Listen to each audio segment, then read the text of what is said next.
What's up, everybody? UFC 253 Fight Island in Abu Dhabi. It's going to be another amazing card, and you have the headliner Israel Alessandro Stylebender versus Paulo Costa, right? Paulo Costa is the challenger for the middleweight belt. They both made weight at 185. Paulo Costa has a big order to fill when he's fighting Stylebender, right? Stylebender is a very charismatic fighter and he has a lot of ability. But more importantly, I'm going to go over how Paulo Costa can get this victory, right? So Paulo Costa, his style says that he has a lot of power and he's a versed jiu-jitsu guy, right? But remember, being a black belt in Brazilian jiu-jitsu and applying that to fighting is a completely different story, right?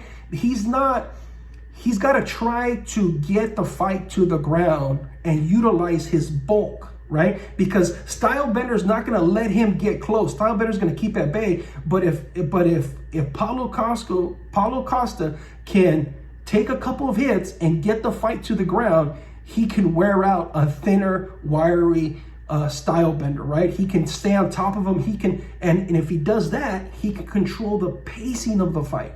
That's the key to the whole thing. And I talked about it in Stylebender's video, is the pacing. Paulo Costa has to try to steal the pacing away, and he has to try to make this a close quarters fight at the beginning of rounds 1 and 2, right? He's got to shoot his wad in rounds 1 and 2, period.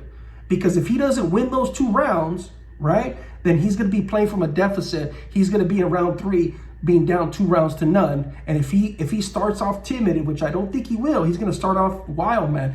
Where what's going to hurt Paulo Costa is an inexperience, but what also equally could help him is he doesn't know not to be timid, not to stretch out a fight. He's going to go in there kind of blindly as a brawler. He's a very accurate guy, but he's also a very active multi-punch throwing kind of combination guy. So he needs to continue with that. He needs to stick to his game plan. If he allows the pacing to be dictated by Stylebender, he's going to lose this fight. So he needs to take control of pacing. But I think, my opinion of this, I think his strategy should be to take the fight to the ground, rounds 1 and 2, at least maybe into the 3rd round, make this a close quarter fight, make a Stylebender deal with his bulk and his weight, because he cut down to 185 and he's probably going to be 200 pounds at the beginning of the fight, which Stylebender is probably going to be a solid 190, right? So there's going to be a weight difference when you see the fight actually happen. They both made weight, but they made weight in different ways, right? Stylebender didn't really struggle to make, he made actually 184.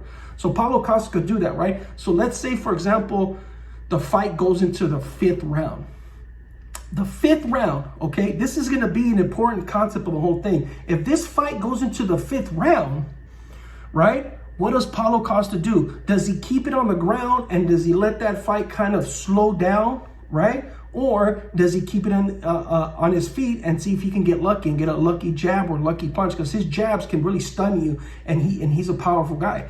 It depends, right? Paulo Costa needs to be self-aware. If this fight goes into the championship round number 5, I think he does not need to take it to the ground. He needs to keep it on its feet, and he needs to stay active as much as he can, and he needs to throw multiple punch combinations.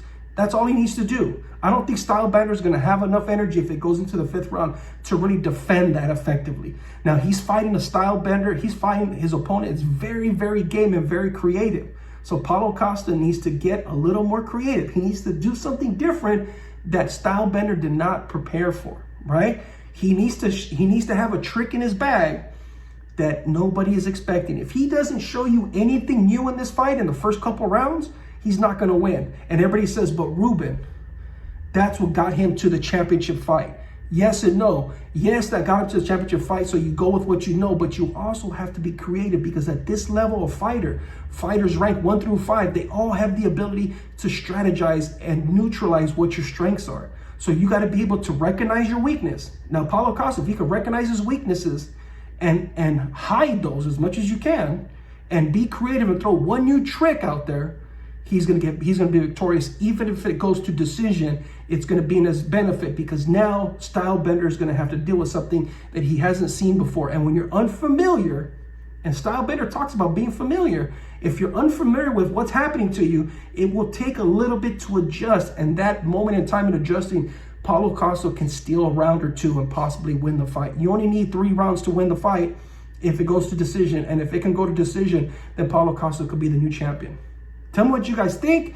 Like and subscribe, follow, all that good stuff. Hit me in the comments. Appreciate it. Bye.